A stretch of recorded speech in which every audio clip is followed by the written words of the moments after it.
I was really patient the whole match. Was going over the time since the first set, and I never said anything. I would look at the umpire, and she didn't do anything. And then obviously the crowd started to notice that she was taking long, so you would hear people in the crowd yelling time or, doing the watch motion. Coco Gauff finally broke her silence on the Laura Siegemund time violation controversy, and what she revealed was far more intense than what the cameras showed. She stayed quiet through most of the match while her opponent repeatedly pushed the limits, but eventually, Coco had enough. Then Siegemund's emotional press conference response only poured fuel on the fire.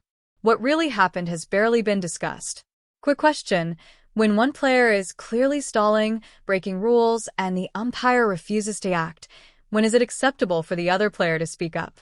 Drop your take in the comments, because this debate over sportsmanship is heating up. And context matters here. This wasn't some low-profile match. This was the 2023 U.S. Open first round at Arthur Ashe Stadium, the biggest stage in tennis, with over 23,000 fans watching Coco Gauff play in front of her home crowd against veteran Laura Siegemund, a player long known for unconventional tactics. To the point where she was doing it a lot on my serve, and my issue with that was the ref was calling the score like a couple seconds after the point was finished. So it made it look like I was serving abnormally fast, but that's where that was getting annoyed too. And it wasn't like we were having long rallies. So I was finally happy when the time violation came. But obviously on my serve, I was like, she has to be ready when I'm serving. From the very first set, Siegemund was consistently going over the time limit between points. Not once or twice, over and over again. The rule is simple. Players get 25 seconds between points. Everyone knows it. Everyone is expected to follow it. But Siegemund kept violating it while the chair umpire did nothing. Coco explained it clearly after the match. She said she was patient the entire time. The violation started in the first set. She didn't say anything. She kept looking at the umpire, expecting enforcement, and nothing happened. Think about that. Coco noticed the issue immediately, trusted the official to do her job, and chose to stay silent, believing the problem would eventually be addressed. But it didn't stop. Set after set, point after point, it continued, and the crowd noticed. Fans started yelling time and making watch-tapping gestures. Over 23,000 people could see what was happening. The broadcasters could see it. Everyone could see it except, somehow, the chair umpire. That's when it became even more frustrating for Coco. She said the violations were happening frequently on her serve.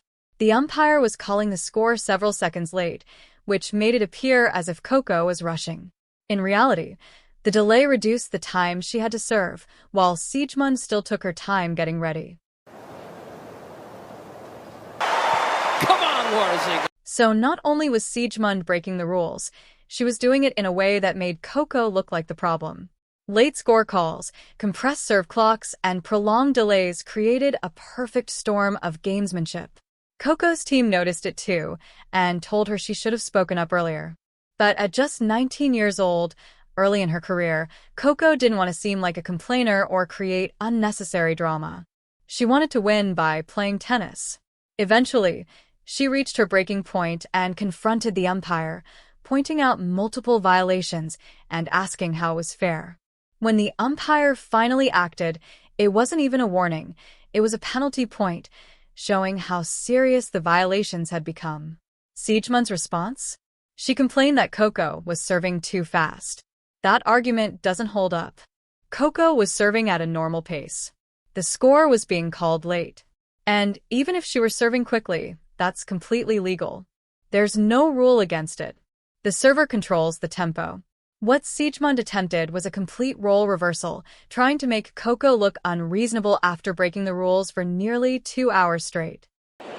Coco Gauff, nothing easy about that match. Describe what it was like to play it. Slow.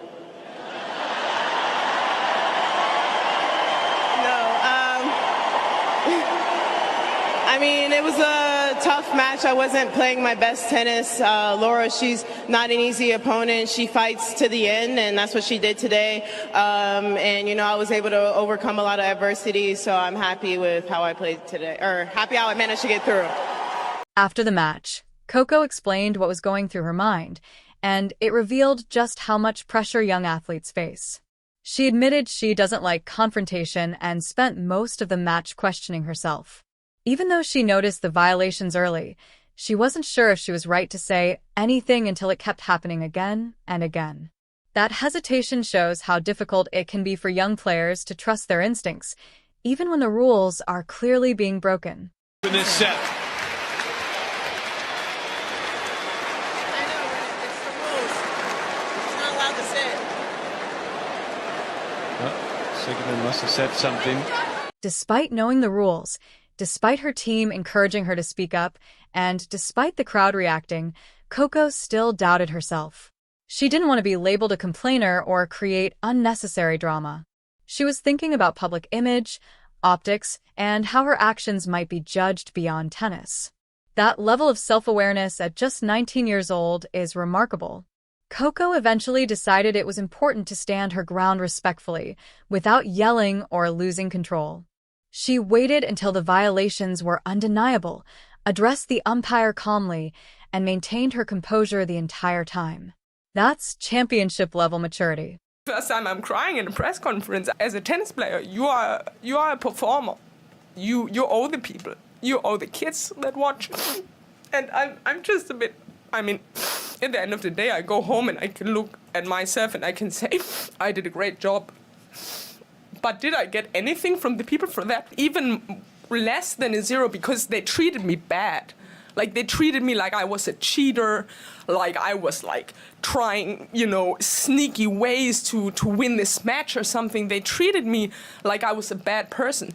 But, there are people who are throwing rackets, who are screaming, who are, like, making bad gestures toward the audience. I did not one moment in the whole match, and there was a lot of tension going on. Not one moment I did anything. I was just slow. And that's... That's something in the rule. I get my time violation. That's fine. Yeah.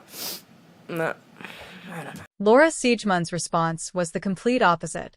After losing, she broke down crying in her press conference, saying the crowd treated her unfairly and gave her less than zero appreciation. But the crowd wasn't reacting for no reason. They were responding to repeated rule violations they could clearly see. Siegemund tried to frame herself as a victim, arguing she didn't throw rackets or scream, as if that excused breaking the shot clock for nearly 2 hours. The contrast was stark. Coco handled the situation with composure, accountability, and class, while Siegemund avoided responsibility and blamed the crowd. Fast forward to 2025, when asked about facing Siegemund again, Coco stayed respectful and focused on tennis. That's the difference between a champion and someone stuck in excuses, and it's why this moment became such a defining chapter in Coco Gauff's rise.